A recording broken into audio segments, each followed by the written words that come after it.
नमस्कार and welcome to ESM info club. Friends, आज की इस वीडियो में एक टर्मिनोलॉजी जिस पर हम क्लियर करना चाहते हैं। जैसे कि आप जानते हैं कि जब से ER and GMO 2023 लागू हुआ है, तब से आपको डिसेबिलिटी पेंशन तब मिल सकता है जब आप इनवैलिडेट आउट ऑफ सर्विस हो। अदरवाइज आपको डिसेबिलिटी पेंशन मिलेगा नहीं, किसी हाल में नहीं मिलेगा। ठीक है, तो क्या मिलेगा? आपका जो डिसेबिलिटी है फौज का वजह से हुआ है या फिर फौज का सर्विस का दौरान बढ़ा हुआ है, यानी कि एट्रीब्यूटेबल या aggravatable military service, attributable to military service या फिर एग्रीवेटेड बाय मिलिट्री सर्विस है। और दूसरा क्या, 20% भी मान लीजिए RMB ने आपको दे दिया, तो इस केस में आपको क्या मिलेगा? अगर आप इनवैलिडेट आउट ऑफ सर्विस होकर के घर नहीं जा रहे, ये नहीं कि आप पूरा सर्विस करके जा रहे हैं, या फिर आप सेल्टर अपॉइंटमेंट अनविलिंग देके जा रहे हैं, या फिर प्रीमेच्योर रिटायरमेंट देके जा रहे हैं, तो इस केस में आपको एक चीज मिल सकता है, उसका नाम है इम्पेयरमेंट रिलीफ। अब इम्पेयरमेंट रिलीफ है क्या चीज? तो दोस्तों, इसको देखने के लिए सीधा चलते हैं कंप्यूटर स्क्रीन पे और एक बार देख लेते हैं कि what is impairment relief actually. देखिए, ये जो इम्पेयरमेंट रिलीफ का कंसेप्ट है, ये पहले नहीं था। ये जो कंसेप्ट है ये पहले नहीं था। ये 2023 का सितंबर से चालू हुआ है। और इसका जो डेफिनेशन है आपको बिल्कुल स्क्रीन पे मैं आपको दिखाना चाहता हूँ। देखिए, इम्पेयरमेंट रिलीफ क्या है, आप देख सकते हैं स्क्रीन पे कि इम्पेयरमेंट रिलीफ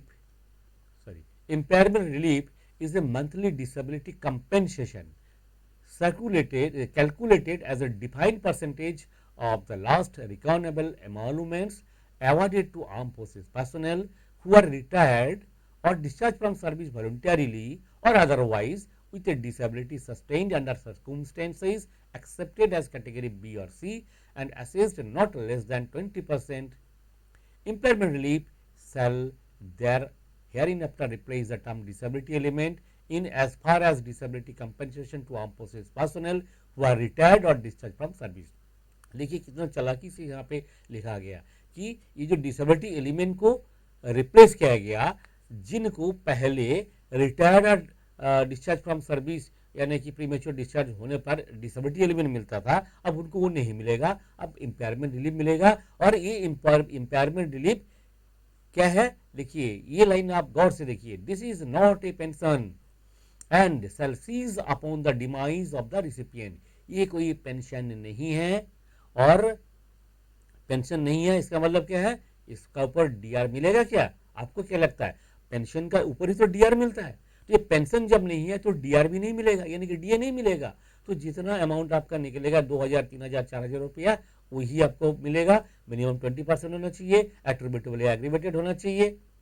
ठीक है, और ये जब पेंशनर का डेथ हो जाता है उसी पे खत्म हो जाता है। ठीक है, तो ये इम्पेयरमेंट रिलीफ आपको मंथली पेंशन मिल सकता है। दूसरा क्या है, देखिए, आपको कैपिटलाइज वैल्यू भी मिल सकता है। देखिए, capitalize impairment relief, capitalize impairment relief मतलब इकट्ठा आपको पैसा मिल जाएगा, लमसम अमाउंट मिल जाएगा।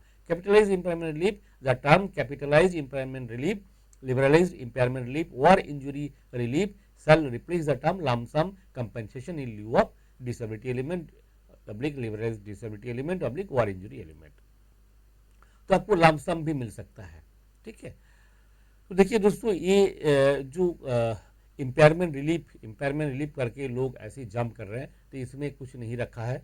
ये जो एक बहुत ही एक नॉमिनल अमाउंट है जिस पर आपको डीए भी नहीं मिलेगा, और इसके लिए कंडीशन भी है कि मिनिमम 20% होना चाहिए। जबकि आज का डेट में आप जानते हैं कि 20% मिनिमम मिलना कितना मुश्किल होता है ना।